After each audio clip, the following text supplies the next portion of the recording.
Paul Hyden explored a Goss Canyon cave dozens of times, but it took a single mistake to end it all in a tragedy for the pararescue driver. This incident is known as the Great Goss Canyon Tragedy. Today in this video we will see how the driver made a fatal mistake, which took his life. Have you ever visited a canyon? And what is that one adventure you would like to experience at least once in your lifetime? Write down your answers below in the comment box. Now let's get into the video. Many years ago from now in 1907, an unnamed old well was discovered in the country of Los Angeles, California. It was used for mining precious minerals, but later left abandoned. While discovered, nobody would have thought that it would witness one of the biggest canyon tragedies. Before I discuss the tragedy, many of you would have been wondering what a canyon is. So let me tell you that canyon is the result of a river or stream's long-term erosion, forming a deep, narrow valley with steep sides. A gap that exists between two mountain peaks, the Rocky Mountains, can also be called a canyon. Many times water fills inside such gaps. The gaps could be either large or small. Sometimes water flows inside the stone, creating gaps underneath the huge-looking mountains. Such gaps between or underneath the mountains could be narrower. Now that you have learned about canyon, this video will make more sense to you. Paul Francis Hyden was born on 4th of May, 1961, in Glendale, Los Angeles County, California, USA. Since his childhood, he was very enthusiastic. He spent his entire childhood and adolescence in Glendale, Los Angeles County, California, USA. He had many siblings, but he was closest to his elder brother, Michael Hyden. Having grown up in California, Michael and Paul were familiar with every nook and cranny of it. One of the most familiar places was the cave of Goss Canyon, where they used to spend the summer, strolling among the mountains, enjoying the amazing creations of nature in the valleys, between gaps of mountains, playing in the water in the least dangerous place of that cave. But time and age, their courage and enthusiasm to explore what is underneath the big sedimentation grew. Paul, a tightly muscled 39-year-old, was a U.S. Air Force rescue parajumper member of the most elite, best-trained units. The young man rescued many people in the time of natural devastation. Irony is, nobody rescued him. 17 September 2000.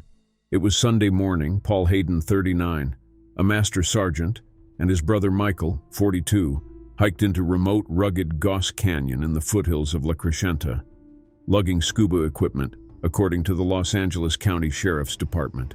They decided to enter the 85-years-old abandoned place, but this time, unlike childhood, he decided to cavern at about 11 a.m. through an abandoned well shaft. While Paul decided to go inside, Michael agreed to stay behind for support and rescue. Paul anchored one end of a rope at the edge of the water and another with his body to use it as guideline before beginning to dive.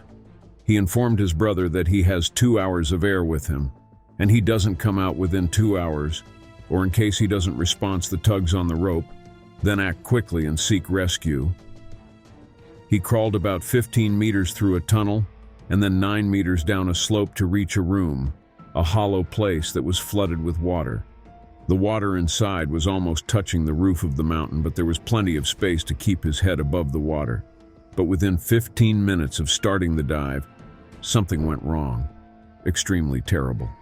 Hyden's rope got tangled while he was squeezed into one of the narrow tunnels filled with cold, silty water. His brother tried to pull him out but couldn't. The tugging on the rope stopped, and Michael was alert. He knew his brother was in trouble. Inside the narrow tunnel, the rescuer was trying hard to keep himself up and motivated. He was extremely unaware of the fact that the tunnel was filled with toxicity. At 1:20 p.m., Michael Hyden burst through the doors of the Crescenta Valley Sheriff's Station asking for help. The rescue team quickly arrived at the spot, and with all essential equipment and the rescue diver, Mark Lonsdale, dived 185 feet into the flooded section and over 400 feet from the entrance. The search operation continued for more than 2 hours, and finally, at about 3:45 p.m., Paul was found dead. His lifeless body was lying in the horizontal passage between a rock and a steel beam. His regulators were still in the place, indicating that he probably ran out of air that he carried with himself. Divers found it very difficult to get his body through that narrow place as it was wedged too tightly to be moved.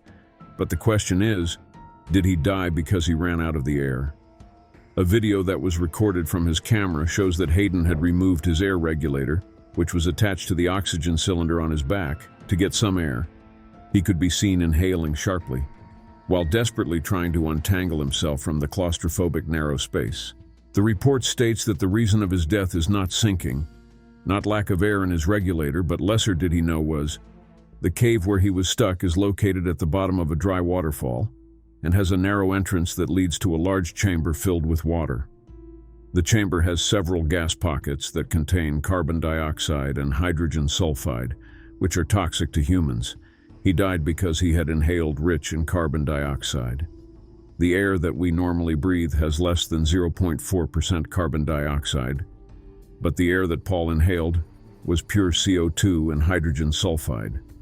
When someone inhales air rich in CO2 and hydrogen sulfide, they may experience serious and life-threatening effects. CO2 can cause carbon dioxide poisoning or hypercapnia, which affects the blood pH and the brain function, as the high carbon dioxide levels reduce the blood flow to the brain and cause hypoxia. The carbon dioxide causes the nerve cells to fire abnormally and trigger convulsions. And the person who has inhaled a great amount like Paul ultimately dies of suffocation. His mother said that he was always carrying his lighter to check the presence of oxygen, but that day he didn't. She cried in the memory of her beloved son. So whose mistake was it? Of course it was Paul's mistake. He crossed the code of safety and ended up losing his life. Precious life. Paul, according to Chief Pararescueman Victor Villaseñor, one of Hyden's training comrades. Paul was excellent. He was kind. He was witty. He was strong, both mentally and physically. The guy was picture perfect, a hero that belonged to movies.